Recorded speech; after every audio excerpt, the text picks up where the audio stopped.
Gente boa, o assunto principal, evidentemente, dessa terça-feira é o trabalho que foi feito pela Polícia Civil com a conclusão do inquérito sobre a morte da jovem Ana Gabriela Gomes, de 18 anos.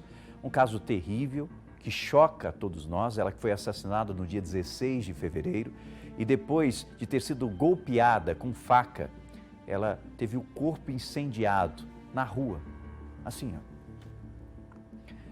A Polícia Civil concluiu o trabalho de investigação, concluiu esse inquérito e chamou, inclusive, a imprensa para explicar todos os trabalhos e a conclusão que foi feita em relação a esse fato assustador, triste e lamentável registrado aqui na cidade de Uberlândia.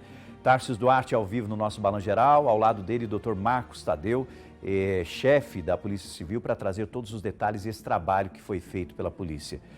Tarcísio, doutor, bem-vindos, boa tarde. Oi, Rafa, boa tarde para você também, boa tarde a todo mundo que nos acompanha, boa tarde, doutor Marcos Tadeu, muito obrigado pela participação no Balanço Geral. A Polícia Civil acaba de concluir o inquérito que investigava a morte de Ana Gabriela Gomes, que foi morta esfaqueada e depois foi queimada em plena rua no bairro Shopping Park, Zona Sul aqui de Uberlândia. Por isso, o doutor Marcos Tadeu, chefe do 9º Departamento de Polícia Civil, participa neste momento ao vivo do Balanço Geral com a gente, para repassar todas as informações do que aconteceu naquele dia. Qual foi a conclusão da polícia e quais os próximos passos a partir de agora. Bom, doutor, naquele dia a Ana Gabriela tinha ido até a casa do ex-companheiro dela, o Marcelo Ribeiro, ele que morava ali na rua Laor Pereira Carneiro, no bairro Shopping Park. Ela foi para buscar o filho dela, que estava lá dormindo. Filho que o casal tem, e essa criança estava lá dormindo. Ela foi buscar essa criança. O que a partir desse momento aconteceu então, doutor? Boa tarde, Rafael. O que nós temos demonstrado pelas investigações deste inquérito policial foi exatamente que, naquele fatídico dia, a Ana Gabriela, 18 anos, ela foi à casa do investigado para buscar o filho deles. Entrou na casa, indo em direção ao quarto. Ela foi surpreendida por ele lhe aplicou um golpe, uma asfixia. Quando ela desfaleceu, ele pegou uma faca e lhe desferiu 14 golpes. Ele a esfaqueou. A causa-mortes é exatamente hemorragia em razão da ação de instrumento pérfuro-cortante, que é a faca. Esses 14 ferimentos lhe causaram a morte.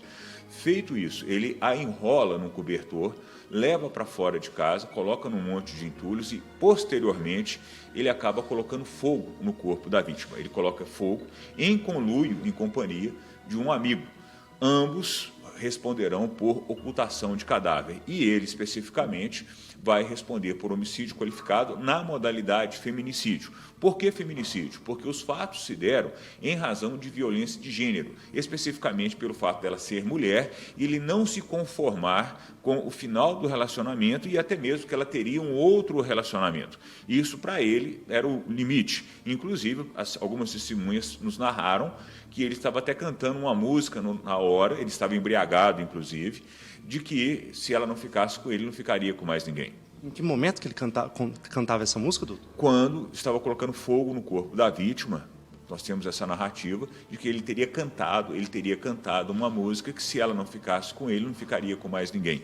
Motivação esta para o crime de feminicídio, que é uma modalidade de homicídio qualificado. E contexto, crime hediondo e a pena máxima pode chegar aos 30 anos de reclusão.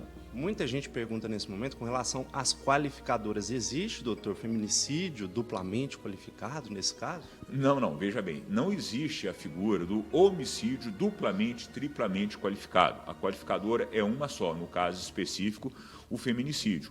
O motivo fútil, a asfixia, a vítima não ter tido chance de defesa, isso tudo será apreciado pelo juiz não como qualificadora, mas sim na segunda fase de aplicação da pena, que nós chamamos no direito penal de circunstâncias agravantes. Tá certo. Vamos recapitular essa história, doutor? Porque aqui no Balanço Geral é assim, a gente vê a informação com todos os detalhes. O senhor falou agora há pouco que o Marcelo, o suspeito que está preso, já a gente vai falar sobre a prisão dele, o Marcelo aproveitou que a ex-companheira pegava o filho na cama para poder atacá-la pelas costas, é isso? Não, nós não temos isso demonstrado. O que nós temos demonstrado é que quando ela entra na casa e vai buscar a criança, vai pegar a criança, ele a pega por trás, a asfixia com um golpe e em seguida ela perde os sentidos e ele vai a esfaqueia.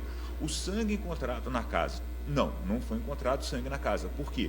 Porque ele lavou todo o interior. Quando a mãe dele e o companheiro da mãe chegam em casa e veem tudo molhado, eles nunca puderam imaginar, nunca poderiam pensar que ali havia ocorrido um homicídio. Acharam que era coisa em razão da embriaguez dele, das bebedeiras dele, e não deram importância a isso. Posteriormente, dormindo, o companheiro da mãe acorda com cheiro de fumaça, com cheiro de coisa queimada. Ele vai ver o que está acontecendo, então ele vê o corpo da vítima em chamas, ela já morta.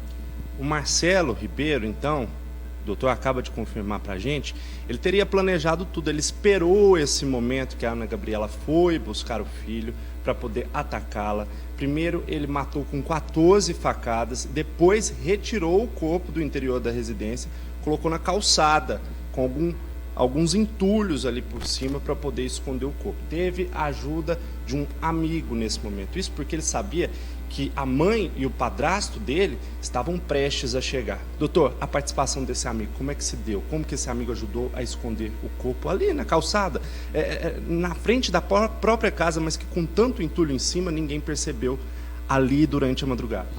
A parte do amigo seria exclusivamente no atear fogo à vítima e conseguir materiais inflamáveis para colocar em cima do corpo e com isso acelerar o processo de combustão. Ele não teve qualquer participação no homicídio, exclusivamente na ocultação de cadáver. Veja bem, depois que a mãe e o padrasto chegaram, foram dormir, o Marcelo e o amigo foram atrás ali do que eles jogariam ali, do álcool que eles jogariam nessa vítima para poder colocar fogo, ou seja, eles já estavam planejando tudo. Quando a madrugada aí se desenrolou, quando já foi para amanhecer mesmo, é que eles de fato colocaram fogo no corpo da vítima e o padrasto, que estava dormindo junto com a mãe